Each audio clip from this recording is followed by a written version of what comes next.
Narito na naman tayo para sa isang napaka-sweet at nakakakilig na love story nila Kalingap Edu at Ate Viancy. Tulad mo ay aking makilala at kung ano. Para sa pagpapatuloy ng ating love story ay ito na nga ang pinaka-inaabangan na date ng EDSI Love Team pagkatapos na bumagyo. Dahil noong nakaraang video nga natin ay talaga namang nakakalungkot ang sinapit ng pamilya ni Ate Viancy dahil nasira ang kanilang bahay at tatanggal ang kanilang mga bubong gawa ng bagyo. Kaya naman pumunta si Kalingap Edu para pagaanin ang loob ni Ate Viancy. Kaya niyaya niya ito para sa isang date. At sumama naman si Ate Viancy dahil ipinaalam naman siya ni Kalingap Edu sa kanyang mama. Kaya ito ang mga nangyari at mga surprise ni Kalingap Edu para kay Ate Viancy. Ang nais ko lang para mawala naman ang stress mo. Can I get a chance to let you know you're my heart's desire, and I love you so. Stay right here, or will you run away? Wow, ganda dito ah. First time ko dito. Dinadaanan natin to. Araw-araw dinadaanan. Boss, gandang araw po. Shoutout po. Team Kalingap. Shoutout po. Team Kalingap. May swimming pool pa bro. Pwede mag-swimming dyan kuya? Alam po. Ang ganda dito. Dito na lang tayo. Dito na lang tayo mag-date. Pahinga ka muna. At alam kong na-stress ka nitong mga nakaraang araw sa Baguio. Sige, salamat. Tsaka po pala, Happy Mansari ulit. Happy Mansari. Ako? Ay, Mansari. Sana totoo na. Kailan mo ba akong sasagutin? Ayun na. Ngayon na. Joke lang. Ay. Napakasosyal nga ng pinuntahan nila Kalingap Edu at Ate Viancy. Talagang special ang date na ito ngayong araw dahil gusto niya talagang pagaanin ang loob ni Ate Viancy para naman ito ay sumigla at sumaya naman ulit. At yun na nga ang kasunod na nangyari sa kanilang date. Kailan mo ba akong sasagutin? Ayun na. Ngayon na. Joke lang. Ay. Puro naman biro to eh. Kailan ba? Wala bang dyan? Wala bang time frame?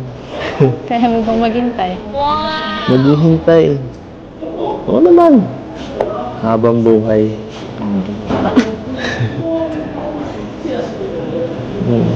Wala ka nang tiwala sa akin?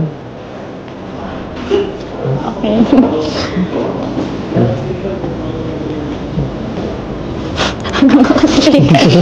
Pabira. Mabuti na lang. Kahit nandyan ang mga pagsubok sa buhay ni Viancy, andito naman si Habi na nagpapasaya at nagpapalakas sa kanya. Grabe talaga sa lakas ng bagyo, no?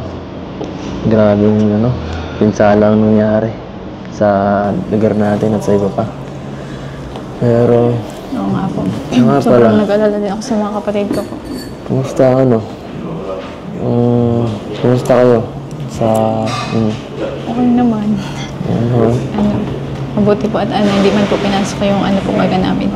Yung bahay ng Kung dati po, grabe po yung kahit po yung tubig dagat na po kami naglilinis. Nakakakilig naman ang banat na iyon ni Kalingap Edu at mas kinakilig pa ng mga viewers noong patulan din ito ni Ate Fianchy dahil sinabi niya na sasagutin niya na daw si Kalingap Edu noong mga time na yon. Ngunit syempre sila ay nagbibiroan lamang. Ngunit kahit biro lang ito ay talagang kinilig ang mga viewers. Ako. Kami. Para sa'yo. May pamilya rin naman po kayong dapat asikasuhin. Pamilya. Pamilya ka na namin.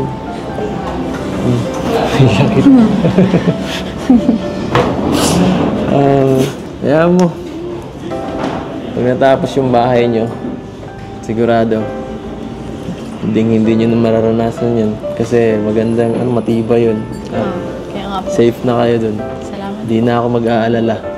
Thank you din po sa mga nag-sponsor kasi yan. Malapit-lapit na rin po mga ano. Grabe Thank talaga. Ikaw ka. Pinag-alala ko ng bagyong to. Makakainis. Hintikan ka pang mapahamak. Susuuin ko na sana eh. Ngayon, pinigilan ako ni Dr. Lab. Hindi naman na po kailangan. Bakit naman? Ano hindi kailangan? May pamilya rin naman po kayong dapat pagtuunan ng pansin. Tsaka, kaya-kaya po Mahalaga namin. ka naman eh. Basta po magkakasama kaming pamilya. Kaya namin nagpasan ng mga pagsubok. Natin, no? Natin. Nakalimutan mo yata.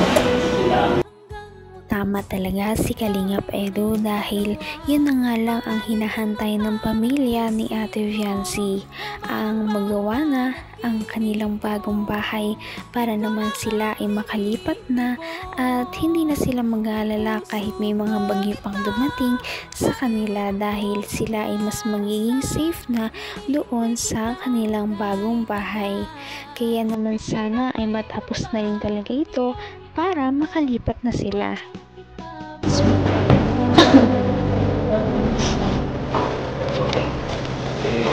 Ay, grabe naman. Nara. Happy Marsal. Kaya po. Ay, may gate yun. Grabe. Grabe, ang dami nag-aat. Si Mark. Oo.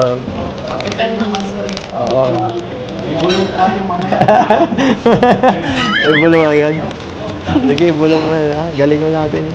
Ay, salamat po, kuya. Salamat. Sa lahat ng nagbigay nito, salamat po. Ang sponsor. Thank you po. Ng ating Grabe, may nando po pala kayo. Thank pwede you. pa namang mawalan. Kahit pa nag-ano dito, nagkakagulo na. Umulan, bumagyo, magkagera, hindi matitigil ang mansari.